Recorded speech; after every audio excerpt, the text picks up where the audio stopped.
Assalamualaikum warahmatullahi wabarakatuh.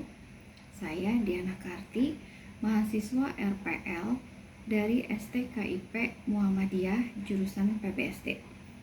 Di sini saya akan mempresentasikan makalah tentang ciri-ciri genre sastra anak. Anak merupakan sastra yang dapat diterima oleh anak secara emosional dan psikologi, umumnya memuat fakta yang konkret dan mudah untuk diimajinasikan. Tersebut merupakan pendapat dari Nugriantoro pada tahun 2016. Dalam perkembangannya, sastra anak berperan penting dalam emosi intelektual anak, merupakan pendapat dari Rumijan pada tahun 2013. Yang mengemukakan sastra anak mempunyai topik tentang dunia anak, kehidupan manusia, binatang, tumbuhan yang mengandung nilai-nilai pendidikan, moral, agama, dan nilai-nilai positif lainnya. Berikutnya, genre sastra anak. Terdapat berbagai macam genre dalam karya sastra anak yang mengacu pada macam-macam atau jenis dari sastra anak itu sendiri. Yang pertama adalah realisme.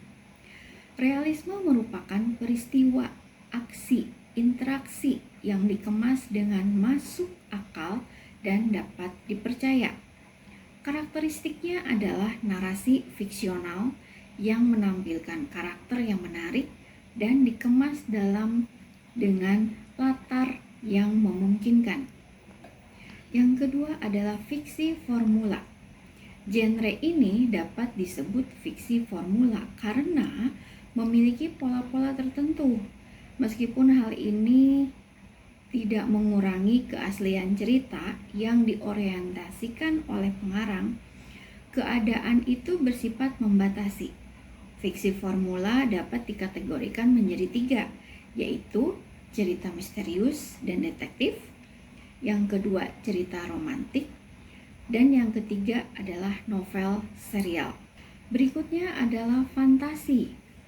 Fantasi sering disebut juga dengan cerita fantasi, literary fantasi, dan berbeda dengan cerita rakyat fantasi, folk fantasy. Cerita fantasi dibuat menggunakan imajinasi penulis yang dituangkan dalam cerita dan dapat diterima oleh pembaca. Yang keempat adalah sastra tradisional. Di dalam kesastraan, istilah tradisional literatur or folk literatur berasal dari cerita yang mentradisi. Tidak dapat diketahui siapa penciptanya dan kapan mulai dikisahkan secara turun-menurun, terutama secara lisan. Jenis cerita yang dapat dikelompokkan dalam genre tradisional antara lain: pertama, fable; kedua, dongeng rakyat; ketiga, mitologi; keempat, legenda; dan yang kelima adalah epos. Selanjutnya adalah puisi. Sebuah karya sastra dapat disebut puisi jika di dalamnya terdapat pendayagunaan berbagai unsur bahasa untuk mencapai estetika yang tinggi. Bahasa yang terdapat dalam puisi biasanya padat dan sedikit, akan tetapi kata-kata tersebut dapat mendialogkan sesuatu yang banyak. Ada 4 genre dalam sastra anak, antara lain: pertama, puisi tembang anak tradisional; yang kedua, lirik tembang-tembang Nina Bobo; yang ketiga, puisi naratif; yang keempat, puisi personal; yang keenam adalah non-fiksi. Bacaan non-fiksi adalah salah satu jenis karya sastra yang dapat dibaca oleh anak-anak. Ditulis dengan artistik sehingga anak-anak dapat memperoleh pemahaman sekaligus kesenangan. Ia akan membangkitkan emosional dan intelektual pada diri anak. Bacaan non-fiksi dapat dikelompokkan menjadi buku informasi dan biografi. Selanjutnya yang ketujuh yaitu pembagian genre yang diusulkan. Dalam pembagian genre berdasarkan analogi sastra dewasa, masih memanfaatkan pembagian Lukens.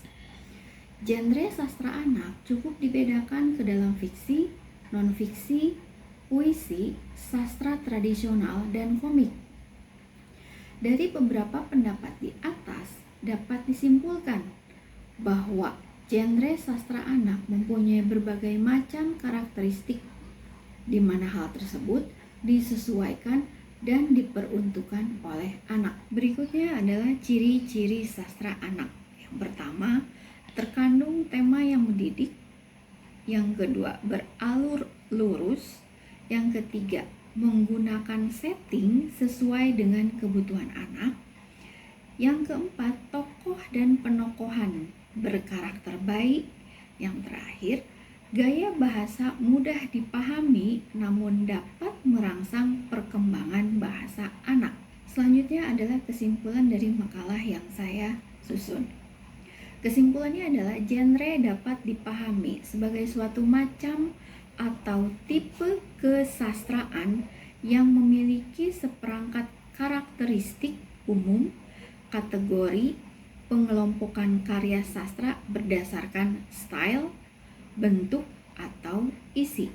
Saran sebagai sosok yang menjadi panutan, seorang pendidik seharusnya menanamkan pada anak untuk mencintai dan bangga pada sastra Indonesia. Demikianlah presentasi dari ciri-ciri genre sastra anak yang saya tampilkan. Wassalamualaikum warahmatullahi wabarakatuh.